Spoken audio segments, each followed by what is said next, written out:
চট্টগ্রামে টানা ৬ দিনের ভারী বর্ষণ, পাহাড়ি ঢল এবং একের পর এক পাহাড় ধসে জনজীবন বিপর্যস্ত হয়ে পড়েছে। পানিবন্দী হয়ে আছে লাখো মানুষ। এদিকে বৃষ্টি আরও ২ থেকে ৩ দিন অব্যাহত থাকতে পারে বলে জানিয়েছে আবহাওয়া অফিস।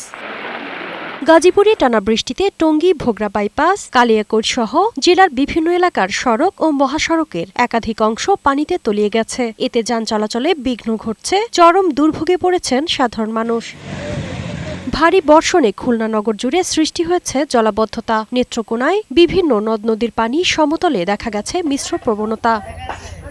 সুনামগঞ্জে বৃষ্টিপাতের পরিমাণ কমলেও পাহাড়ি ঢল ও গত কয়েকদিনের টানা বর্ষণের প্রভাবে জেলার নদ নদীর পানি বাড়ছে। এ অবস্থায় জেলার নিম্নাঞ্চলে স্বল্পমেয়াদী বন্যা পরিস্থিতি সৃষ্টি হওয়ার আশঙ্কা দেখা দিয়েছে।